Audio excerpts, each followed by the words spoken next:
तथास्तु is equal to प्रामाणिक दृढ़ निश्चयी। यानी कि हम गीता पढ़कर समझे हैं, यदि मैं संकल्प करूंगा और प्रामाणिकता यानी ईमानदारी से निश्चय करके उस पे काम करूंगा, प्रयत्न करने लगूंगा, तो जितनी भी शक्ति कम पड़ती है वह सारी शक्ति भगवान देंगे ही। यानी उसी पे भगवान तथास्तु कहेंगे। मैं जो सोचती हूँ, समझती हूँ और मानती हूँ, उसी पे भगवान तथास्तु कह रहे हैं। यह अर्ध जागृत मन की शक्ति को ज्यादा से ज्यादा जानने के लिए ही हमने यह ग्रुप बनाया है। हमारे ग्रुप में हमने जो प्रामाणिकता की व्याख्या बनाई है वह है कि खुद को प्यार करने की शुरुआत करना, यानी नियमित कसरत, प्राणायाम और श्रेष्ठ पठन करना। और गीता जी जो भगवान ने खुद कही है, उससे अच्छा श्रेष्ठ पठन कौन सा हो सकता है। इसलिए हम नियमित गीता पढ़ते हैं और दूसरों को भी पढ़ने के लिए कहते हैं। अर्ध जागृत मन की शक्ति के वर्कशॉप में हम पढ़ रहे थे। आज हम देखेंगे दीर्घ आयुष्य का रहस्य, ठीक ढंग से चलने का महत्व। दीर्घायुष्य रहस्य, जो पहला रहस्य था, अच्छे स्वास्थ्य के लिए अपने ढंग से सांस ले, यानी श्वास पे हमारा कंट्रोल होना चाहिए। दिन भर में याद आए इतनी बार हमें लंबी सांसें लेना है। अभी दूसरा रहस्य है ठीक ढंग से चलने का महत्व। तीसरा रहस्य है वृद्ध की तरह काम करना छोड़ दे। चौथा रहस्य योग के उत्कृष्ट लाभ। पांचवा रहस्य सकारात्मक विचार और सपनों का जादू। बस यहीं पे हम रुकते हैं और इसके बारे में सोचते हैं। यानी जो हमने आज तक गीता में पढ़ा है, तो भगवान ने बोला है कि कर्मयोग, तो हमें अच्छे कर्म करना है और उसको निस्वार्थ करना है। अपने लिए तो हर कोई करता है, स्वार्थ के लिए तो अभी तो मैं कभी बोलती हूँ कि ये व्यक्ति तो स्वार्थी भी नहीं है। क्यों? क्योंकि वो खुद के लिए कसरत प्राणायाम नहीं कर सकता है, अपने आप व्यसन का गुलाम है, तो उसमें से निकलने का प्रयत्न नहीं कर सकता है। जैसी सोच रखेंगे, हम बोलेंगे नहीं हो सकता, नहीं हो सकता, तो भगवान बोलेंगे तथास्तु। हम बोलेंगे ये मैं करूंगा करूंगा और दृढ़ निश्चय करते हैं, तो भी भगवान बोलते हैं तथास्तु। ऐसे ही बोलते हैं कि ये मैं करूंगा करूंगा, फिर भी भगवान बोलते हैं तथास्तु। इसलिए हमने अपना ग्रुप का नाम रखा तथास्तु इज इक्वल टू प्रामाणिक दृढ़ निश्चय। यानी हमें प्रामाणिकता से दृढ़ निश्चय करके उससे प्रयत्न करना है। एक ही बात है कि अभी नहीं मिल रहा है, मतलब कि हमारा प्रामाणिक प्रयत्न नहीं है। मैं हर बार ये सोचती हूँ और ज्यादा से ज्यादा यंग की तरह काम कर सकती हूँ। योग के उत्कृष्ट लाभ तो हम जानते हैं, हमने पूरी बुक पढ़ी थी, हमने प्राणायाम का महत्व भी समझा था, तो हम कसरत के अलावा प्राणायाम पे भी ध्यान दे सकते हैं, देना ही चाहिए। और सकारात्मक विचार के लिए तो हमने एक ग्रुप बनाया है और अच्छे से पढ़ रहे हैं। अभी उन्होंने बोला है, एक टॉपिक दिया है, मध्यम वर्ग से करोड़पति बनने तक की यात्रा। जो हर लेखक है वो अपने हिसाब से दे रहे हैं, लेकिन हमारे पास क्या है, गीता का ज्ञान है। आज तक कोरोना आया है, तब से आज तक हमने 8वीं बार भी गीता हम पढ़ने अभी खत्म पूरी हम पढ़ लेंगे, 7 बार तो हो गई है। तो भगवान के नजरिए से ये लोग, क्या होता है मोटिवेशनल स्पीकर में, वो आपको एट्रैक्टिव हो ऐसी बातें बताते हैं और आपको एक बोलते हैं ना लोभामनी ऑफर देते हैं, यानी आपको अट्रैक्ट करने के लिए फायदा ही फायदा बताते हैं। लेकिन फायदा के लिए मुझे नहीं करना है, मुझे भगवान को अच्छा लगे, भगवान का प्रिय बनना है, ये बात के बारे में हमें सोचना है। भगवान ने जैसा बताया है वैसा जीवन मुझे जीना है, इसके लिए बताना है।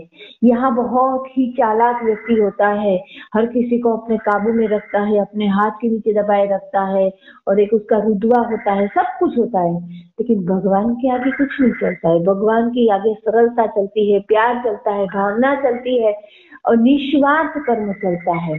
तो ये सब बात हम गीता पढ़ के ध्यान में रखेंगे। अभी हम लेखक का नजरिया देखेंगे, मैं खुद अपना नजरिया बताऊंगी, आप कमेंट में अपना नजरिया भी बता सकते हैं। करोड़पति की सोच दीर्घकालीन होती है, जबकि मध्यम वर्ग की सोच अल्पकालिक होती है। करोड़पति विचारों के बारे में बात करते हैं, जबकि मध्यम वर्ग वस्तुओं और लोगों के बारे में बात करते हैं। अभी करोड़पति, तो ये पैसे से ही करोड़पति की बात कर रहे हैं।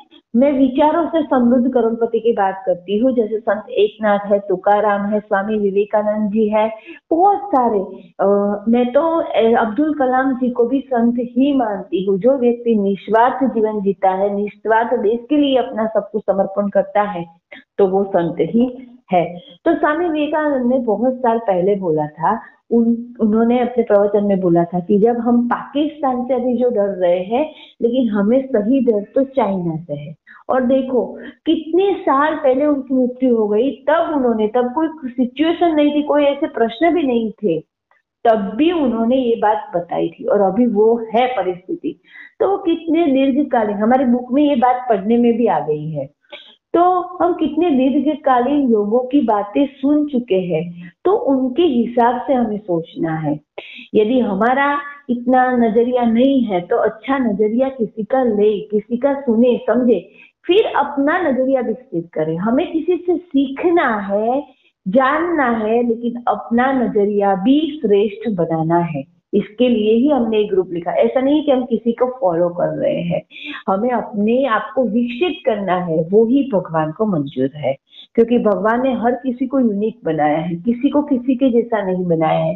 तो भगवान जो किसी को किसी के जैसा नहीं बना रहे हैं, तो हमें किसी के जैसा नहीं बनना है, लेकिन ऋषियों, महापुरुषों, संत जो हमारे पृथ्वी पर हो गए, हमारे देश में हो गए, उनसे सीखना है।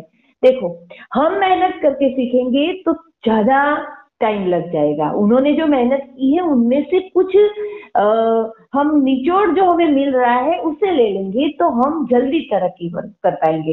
तो हमें ये सोचना है कि हमें क्या, कई लोग का एक ईगो होता है, मैं किसी को फॉलो नहीं करता, मैं किसी को नहीं बता, मैं अपने हिसाब से जीता हूँ।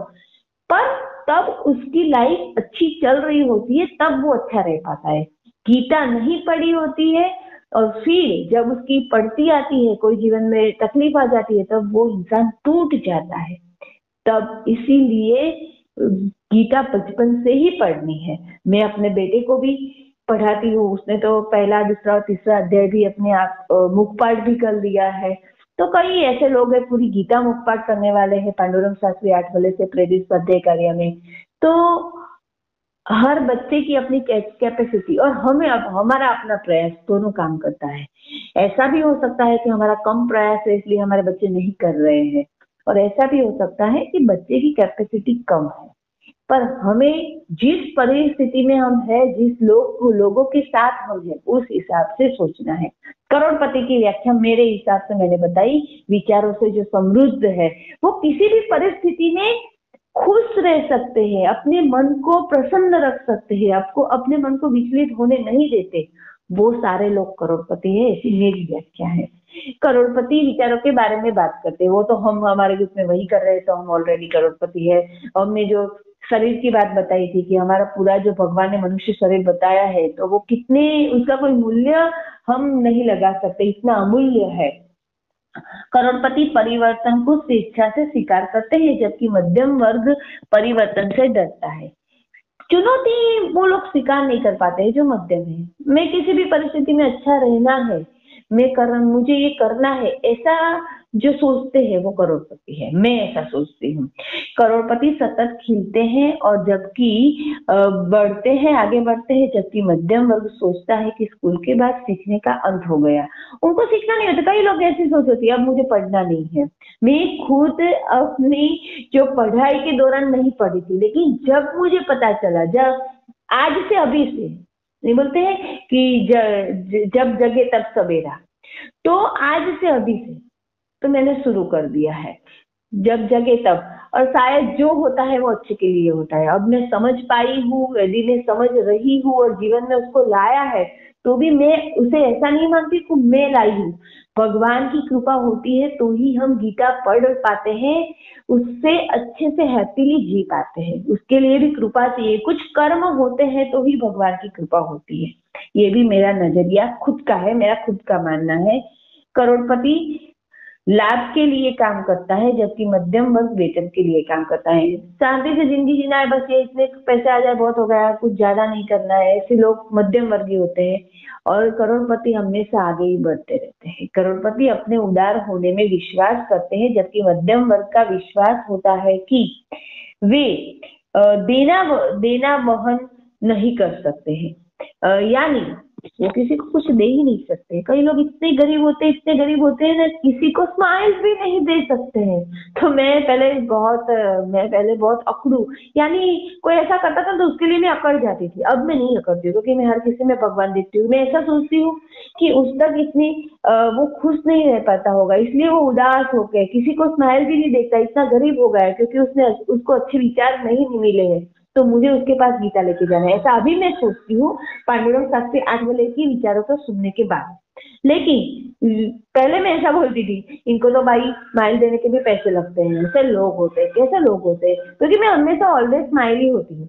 तो हम है वैसा सामने वाला होना चाहिए, ऐसा हमारा हर वक्त एक अपेक्षा रहती है। तो वो नहीं रखनी है। गीता पढ़ के हमें अपेक्षा रहित बनना है। वो मैंने बोला ना कि अब मैं ऐसा सोचती हूँ कि उसके पास में गीता के अच्छे विचार लेके नहीं गई, इसलिए वो हैप्पी नहीं रह पा रहा है। तो हम करोड़पति है, हम हैप्पी रह पा रहे हैं, हम हर सिचुएशन में अब एंजॉय कर सकते हैं गीता पढ़ के। तो हमें हर किसी को ऐसा करोड़पति तो बनाना ही है। तो इसके लिए, और भगवान ने भी बोला है कि जो मेरी गीता पढ़ेगा, जो 18वें अध्याय के 67 श्लोक से 72 श्लोक तक भगवान ने जो बताया है कि किसी को नहीं सुनना है तो मत सुनाई, लेकिन गीता पढ़ना है। और मैं पढ़ने वाला मेरा प्रिय भक्त है, सुनाने वाला मेरा प्रिय भक्त है, सुनने वाला मेरा प्रिय भक्त है। तो मुझे ऐसा भक्त बनना है। किसी को बोलना है, वो करे नहीं करे अपेक्षा नहीं रखनी है, बस यही पे रखते हैं। और कल पढ़ेंगे उन्होंने जो बताया है उसके बारे में।